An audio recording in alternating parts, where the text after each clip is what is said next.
दिन बाद मेरी डिग्री कंप्लीट होनी थी और 2 दिन पहले अल्लाह ताला ने मुझे मेरी मेहनतों का, मेरे जो उस पे ईमान था उसका अल्लाह ताला ने मुझे सिला दे दिया। देखें, खुदी पे बिलीव आप तभी करते हो जब आपको खुदा पे बिलीव होगा। नई बात डिजिटल की वीडियोस देखने के लिए हमारा चैनल सब्सक्राइब कीजिए और बेल आइकन पे क्लिक करना मत भूलिएगा। बिस्मिल्लाहिर्रहमानिर्रहीम, अस्सलाम वालेकुम। नई बात डिजिटल के साथ मैं हूं वजील हसन। नाजरीन, पाकिस्तान में अपने इर्द गिर्द जब भी मैं नज़र दौड़ाता हूं तो अक्सर नौजवान मुझे ऐसे मिलते हैं जो ज़िंदगी में कुछ कर नहीं सकते या वो करना ही नहीं चाह रहे होते, वो मेहनत ही नहीं करते। लेकिन ऐसे ही नौजवानों में अक्सर नौजवान ऐसे भी होते हैं जो स्टेप लेते हैं, मेहनत करते हैं और आखिरकार कामयाबी उनके कदम चूमती हैं। आज मैं जिस इंसान से आपको मिलवाने जा रहा हूं उनका नाम है यावर शाह और वज़ीर आज़म इमरान खान स्पेशली इनको अमेरिका भेज रहे हैं। क्यों भेज रहे हैं, आइए इनकी कहानी इन्हीं से जानते हैं। ओवर टू यू यावर शाह। कैसे हैं आप? मैं अल्हम्दुलिल्लाह, आप कैसे हैं? अल्हम्दुलिल्लाह, मैं भी ठीक हूँ। अच्छा यावर, मुझे ये बताएँ वो क्या मोमेंट्स थे जब एहसन खान और माहिरा खान ने आपका नेम अनाउंस किया कि नेस्क के विनर यावर शाह? वजी वो मेरे लिए बहुत बड़ा दिन था। वो इसलिए क्योंकि मैं समझता था कि ये मेरी सिर्फ फिल्म की कामयाबी नहीं है, वो मेरी 25 साल ज़िंदगी की कामयाबी है।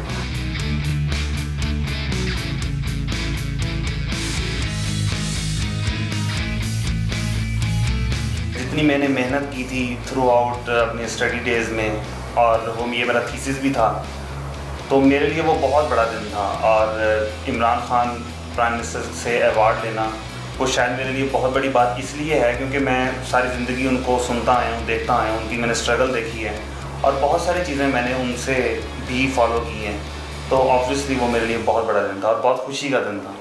अच्छा यावर, मैं शुरू से आपको देखता था, क्योंकि हमारी ऑडियंस को शायद ना पता हो, यावर मेरे एक्स क्लासमेट भी हैं, फिर ये किसी और यूनिवर्सिटी में चले गए, लेकिन हमारा राब्ता नहीं हो सका। लेकिन एकदम हुआ इस तरह के हम लोग मैं अपनी फैमिली के साथ टीवी देख रहा, तो वो सेरेमनी चल रही थी, तो एकदम आवाज़ आती है फर्स्ट विनर यावर शाह, तो एकदम गूज पम्प्स, और मैं अपनी वालदा को बता रहा हूँ कि मामा ये तो वो मेरा दोस्त है।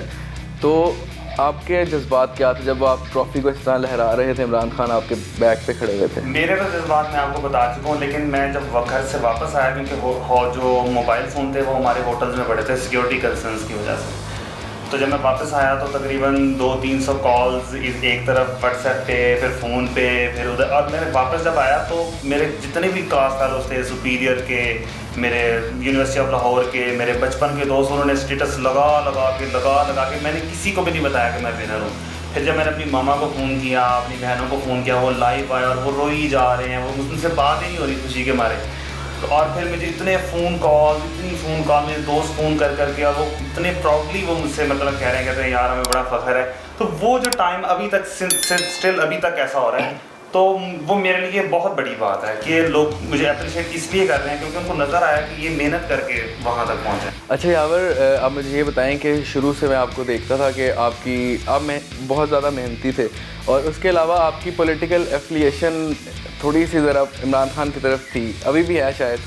तो जब अपने लीडर को अपने सामने देखा, इतने करीब पाया, फिर एक और बात, उन्होंने आपके कान में भी कुछ बोला, मैंने वो वीडियो देखी है। एक तो पहले आप वो बताएं वो कान में क्या बोला, और फिर आपके लीडर आपके सामने आए तो आपके क्या जज्बात थे उस वक्त? देखिए, जज्बात तो मेरे ऑब्वियसली बहुत ही ज़्यादा, मैं खुश था और मेरे लिए तारीख़ी दिन था कि मेरी 2 दिन बाद मेरी डिग्री कंप्लीट होनी थी और 2 दिन पहले अल्लाह ताला ने मुझे मेरी मेहनतों का, मेरे जो उस पर ईमान था उसका अल्लाह ताला ने मुझे सिला दे दिया। और जहाँ तक रही बात की कान पे करने वाली, ये बहुत ज़रूरी है। नहीं, ऐसी कोई भी बात नहीं है। तो दरअसल मैं जब खान साहब के पास गया तो खान साहब कहते हैं बेटा बहुत बहुत मुबारक हो, बेटा बहुत बहुत मुबारक हो। तो जब मैंने वो ट्रॉफी लहराई थी तो वो पीछे फिर वो क्लैप भी कर रहे थे और साथ साथ ये दोबारा बोल भी रहे थे। अच्छा। तो मैंने सोचा कि मैंने शायद खान साहब को मुझे दोबारा रिप्लाई करना चाहिए, तो मैं थोड़ा सा आगे गया, मैंने मुड़ के फिर खान साहब को बोला। मुल्क का एग्जेक्टिव आपके साथ इन कांटेक्ट था, तो वो असल में पहले भी मैंने उनको थैंक यू बोला जब मैंने ट्रॉफी ली, लेकिन वो उन्होंने जब मैंने लहराई तो उन्होंने फिर मुझे थैंक यू बोला।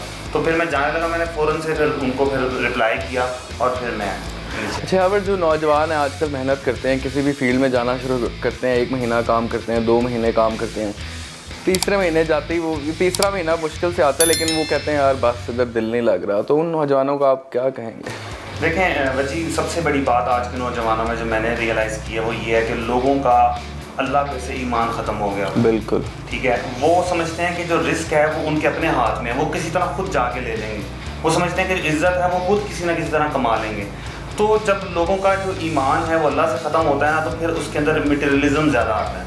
और जब वो मटेरियलिज्म उसके अंदर ज़्यादा आता है तो वो फिर अपने नफ्स के पीछे भागता है, और नफ्स आपको हमेशा जो है वो गड्ढे में जाके आपको फेंकता है।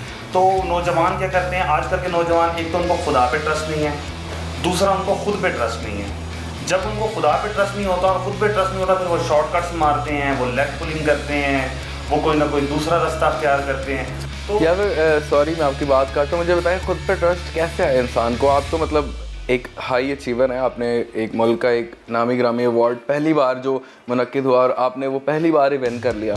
तो अगर कोई फॉर एग्जांपल कोई फिल्म मेकर्स हैं, सिनेमेटोग्राफर्स हैं, यंगस्टर्स हैं, अगर वो फर्स्ट ऑफ ऑल तो आप मुझे ये बताएं कि वो नेस्प में कैसे पार्टिसिपेट कर सकते हैं, और दूसरा क्वेश्चन मेरा ये है कि वो कैसे अपने आप पे यकीन करें कि दे विल विन। अच्छा, देखिए सबसे पहली चीज़ ये है कि नेस्ट क्योंकि पहली दफ़ा हुआ था, तो हमें इनके जो एम्बेसडर थे शान जो अदाकार हैं, उन्होंने हमारे साथ वेबिनार किया था। कोविड के डेज थे, बिल्कुल। तो फिर उन्होंने हमारे साथ वेबिनार किया, तो उन्होंने हमें सारी डिटेल्स बताई।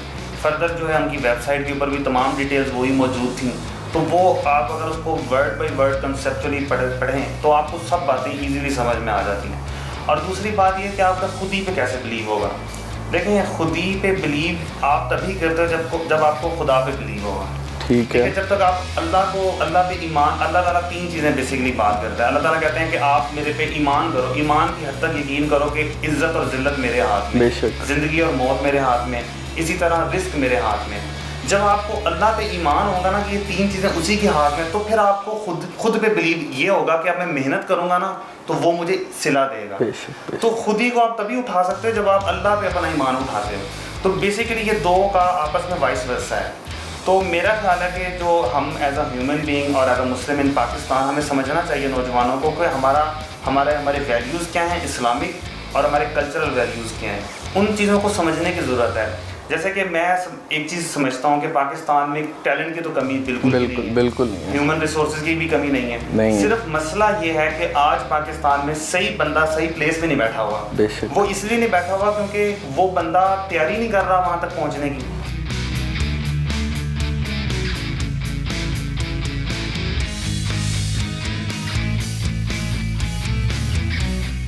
जैसे फॉर एग्जांपल मैं कहता हूँ कि आपके अंदर मुझे एक बहुत बड़ा पॉलिटिशियन नजर आता है, लेट्स से, ठीक है, आप नजर आता है वैसे आपको था ओके। तो वो अब क्योंकि वो मेहनत नहीं करता, वो उसको अपने पे यकीन नहीं होता, और अगर वो कल को एमएनए बने तो वो अच्छा सर्व कर सके एज कम्पेयर टू जो ये हमने देखा है बजट के दिनों में मामला था। बिल्कुल। तो सिंपल बात ये कि खुद ही पे तभी बिलीव होगा जब आपका खुदा पे बिलीव होगा। ठीक है यावर, बहुत ज़बरदस्त आप बातें कर रहे हैं, मुझे तो यकीन नहीं आ रहा है। आई एम सिटिंग विद यावर, मेरा वही दोस्त है जो ज़रा थोड़ा सा नॉन सीरियस भी होता था, लेकिन आज माशाल्लाह अल्लाह ने इनको बहुत बड़े अवार्ड से नवाजा है। अच्छा यावर, मुझे ये बताएं, जब मिनिस्ट्री ऑफ इंफॉर्मेशन और ISPR के कोलैबोरेशन से ये इवेंट मुनक्किद हुआ, तो उनका ट्रीटमेंट आपके साथ कैसा था? हाँ, ये बड़ी इंपॉर्टेंट बात है। दरअसल हमें ना इन्होंने हमसे व्हाट्सएप ग्रुप बना, और उसके बाद इन्होंने कहा हम आपको ना फर्दर एक स्टेप आपको चीज़ें रिवील करेंगे। तो इन्होंने सबसे पहले हमें कहा कि आपने ना सिर्फ 3 दिन आपने फ्री रहना है, 26, 27, 28 को, बाकी आप हम पे छोड़ दें।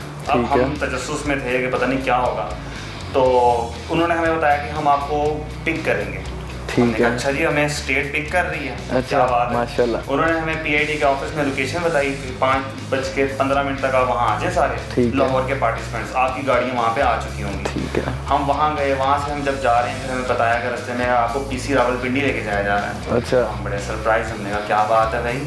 फिर हमें वो PC रावलपिंडी में जब हम वहाँ गए, वहाँ पे मेजर आफिया ने, कैप्टन हिना ने और मिस इरम ने हमें वहाँ पे रिसीव किया, और फिर हमारे रूम अलॉट हुए। वो क्या शानदार वहाँ पे उन्होंने हॉस्पिटैलिटी की, हमारी बूफेज दिए जा रहे हैं, सरीना में डिनर्स हो रहे हैं DGISPR के साथ। और यानी कि आप ये समझ लें कि उन 3 दिनों में ऐसी फील आ रही थी कि जिस तरह आप रियासत के मेहमान हो। बिल्कुल, स्टेट के गेस्ट ही थे आप, ऑब्वियसली गेस्ट भी थे, और उन्होंने हमें प्रॉपर गेस्ट की तरह रखा। तो वो बिल्कुल स्टेट ऑफ द आर्ट हर चीज़, और बहुत ही अच्छा इन्होंने ऑर्गेनाइज़ किया क्योंकि पहली दफ़ा था, और कोविड के दिनों में इनकी अनाउंसमेंट थी। कई लोगों ने ट्रस्ट किया, कईयों ने नहीं किया, लेकिन ओवरऑल जो उनकी तरफ से था वो तो स्टेट ऑफ द आर्ट, मतलब बेहतरीन था। ठीक है। अच्छा यावर, जब आप अभी आप रिसेंटली ग्रेजुएट हुए हैं, तो जब आप ये अवार्ड जीत के यूनिवर्सिटी गए हैं उसके बाद आप? हाँ जी, मैं गया। तो यूनिवर्सिटी में लोगों का कैसा बिहेवियर था? स्टार आ गया बहुत ज़्यादा इसी तरह का था। ऑब्वियसली मेरे वहाँ पे टीचर हैं, मैंने देखा 4 साल। वो कितने फ़ख्र, उनको कितना फ़ख्र था? मैं आपको बताऊँ एक बात, एक सर हैं मेरे, सर जैदी, उन्होंने मुझे इस टॉपिक का हिंट दिया था स्टार्टिंग में। तो जब मैंने डॉक्यूमेंट्री बना ली ना, तो वो हमारे एक्स HOD भी रहे हैं। तो मैं सबसे पहले उनके पास गया, मैंने जाकर उनको दिखाया, मैंने सर, उन्होंने देखते ही कहा यू आर द विनर। और मैं जब यूनिवर्सिटी गया फिर उनके पास गया, कहते मैं 10 मिनट तूने किया था। तो वो तो मेरे ऑब्वियसली टीचर हैं, फेलोज हैं, जिस तरह आप मेरे दोस्त हो। तो लेकिन ये है कि वो बहुत ज़्यादा प्राउड फील कर रहे हैं कि यार। इसी तरह हालांकि आप जिस इदारे में हम लोग साथ थे, आज आप उसका हिस्सा नहीं है अभी भी, लेकिन जब आपने वो विन किया तो उस इदारे के टीचर्स हर जगह टॉपिक ऑफ द डिस्कशन यावर शाह था। यही था। अच्छा, तो यावर मुझे ये बताएं कि अब फ्यूचर आपके प्लान्स क्या हैं? अभी सुना है कि आप अमेरिका ट्रैवल कर रहे हैं। हाँ जी, ये तो बहुत बड़ी न्यूज़ है जी कि वो पाकिस्तान से वो टॉप 15 स्टूडेंट को university of California Los Angeles भेज रहे हैं, माशाल्लाह, जिसे कहा जाता है कि ये हॉलीवुड है। हॉलीवुड है, बिल्कुल, हाँ बिल्कुल बिल्कुल ऐसे ही है। प्रोडक्शन की दुनिया की बेस्ट यूनिवर्सिटीज़ में शुमार होता है।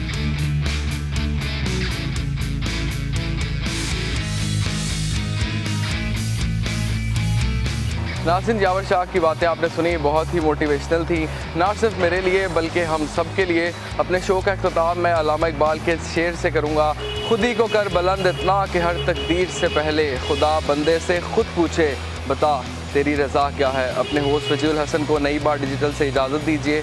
अल्लाह हाफ़िज़।